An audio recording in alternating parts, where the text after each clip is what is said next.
Musa ﷺ was given an order by God not to accept any breast for milk. But Musa was thirsty and hungry. So the wife of Pharaoh was trying to find any suckling, what do you call it? Any woman that can feed the baby, and he refused.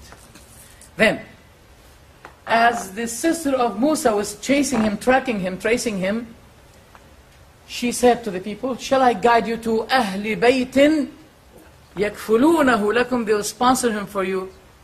وَهُمْ لَهُ نَاصِحُونَ Ahlu Baytin. Then Allah said, then we returned him to his mother. Second time God is mentioning the word Ahlul Bayt, and a wife is concerned. Okay. The third one, the verse starts like this: وَقَرْنَ فِي بُيُوتِكُنْ, and remain in your houses. وَلَا تَبَرَّجْنَ تَبَرُّجَ الْجَاهِلِيَّةِ الْأُولَى, and do not, wear just like the ignorant way of dressing. وَأَقِمْنَا الصَّلَاةِ, and establish the prayer. وَأَتِينَا الزَّكَاةِ, and pay the charity. وَأَطِعْنَا اللَّهَ وَرَسُولَهُ, and obey Allah and His Messenger. All of this in one verse. Now the verse did not finish. إِنَّمَا يُرِيدُ اللَّهُ يُذْهِبَ عَنكُمُ الرِّجْسَ أَهْلَ الْبَيْتِ. It's all in one verse.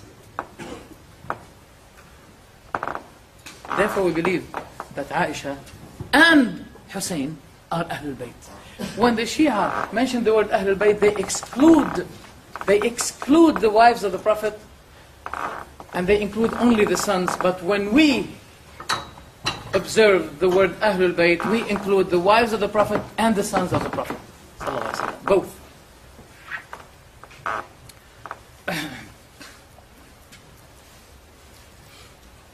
Some people say that Aisha had problems with Ali. That's not true.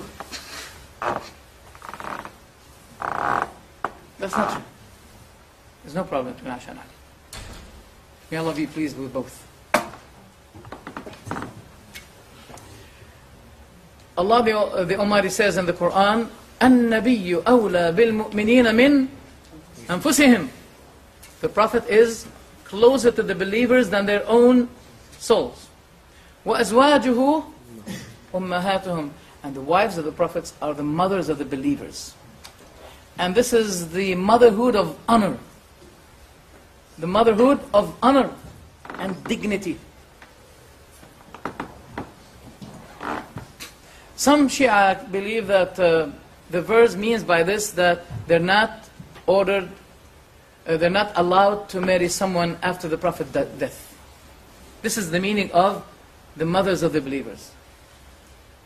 Which is not true. Which is not true. Why?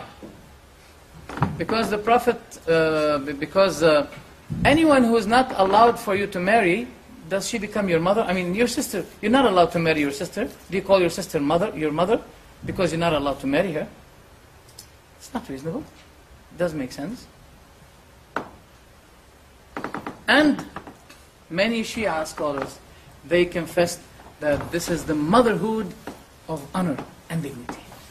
They had to, because, sometimes the word mother, I know that Saddam Hussein used it recently. The mother of the world, the mother of the battles. But in the Quran, the word mother is mentioned what? As a motherhood of dignity and honor. Such as Ummul Qura. What does it mean? Mecca is the mother of all the villages, all the cities. What is that kind of motherhood? Honor and dignity. Al-Fatiha is the Ummul Kitab, the mother of the book. Now here I want you to be very attentive to me. A very strong evidence I can use with this verse. I thought there's a board. Oh.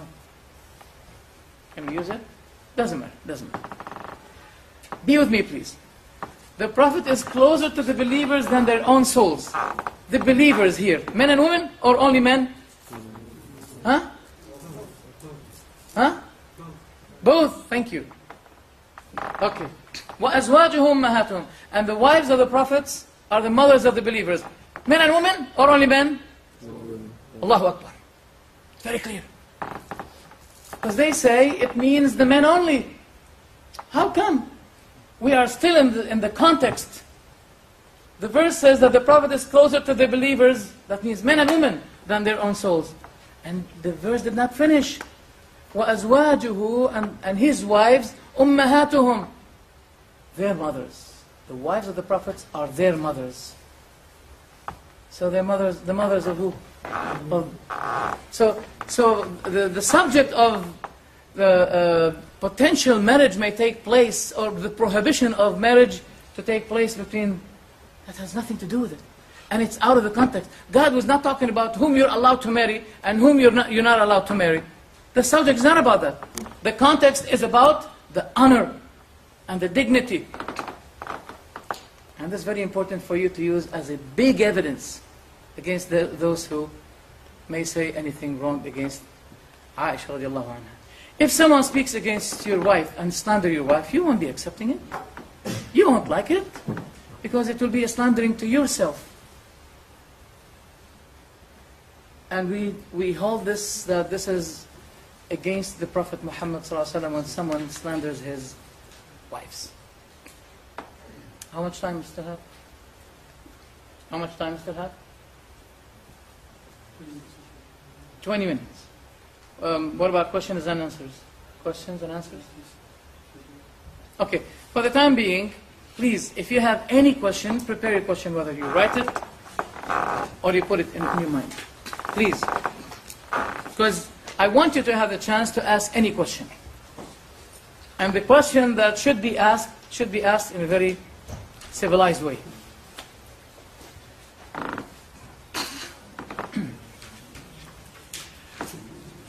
We should have a good thought in the companions of the Prophet ﷺ.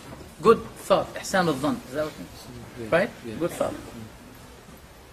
Thinking about them in the proper way. Like for instance, the Prophet was sick, ﷺ, and he said, give me a pen and a paper and I can to write a will that if I do it, you will not be misguided at all. Umar said the Prophet was overwhelmed by his pains and agonies because he realized that the Prophet is about to die.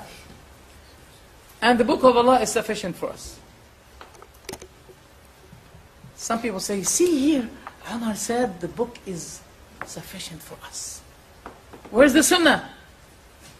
Look, if we say Kitab Allah wa Sunnati, they say, no, Kitab Allah wa Atrati. And if Umar said Kitab Allah only, they say, what about the Sunnah?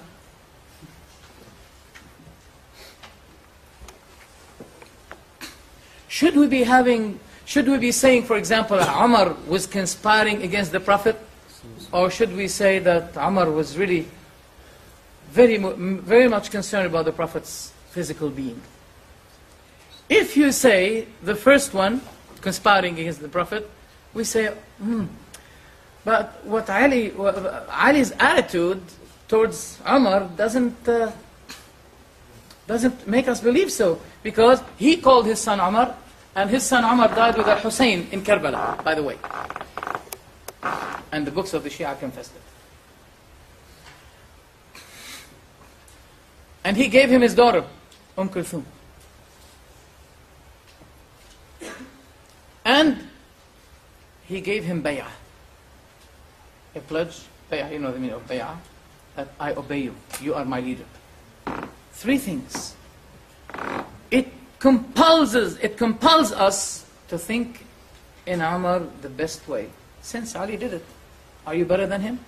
You're not better than Ali. And if you follow the way of Ali, note here that the Shia always use the word Ali ma'al Qur'an wal Qur'an ma'ali. Ali is with the Qur'an and the Qur'an is with Ali. Okay, was Ali with the Qur'an when he gave his daughter to Umar? When he called his son Umar? They say that Umar is the son of, B-I-T-C-H. But that would be a slander against Ali, who gave him his daughter. I mean, if you know someone that he is son of, etc., would you give him your daughter? So why Ali did? They said Ali was forced. Oh, where's the evidence?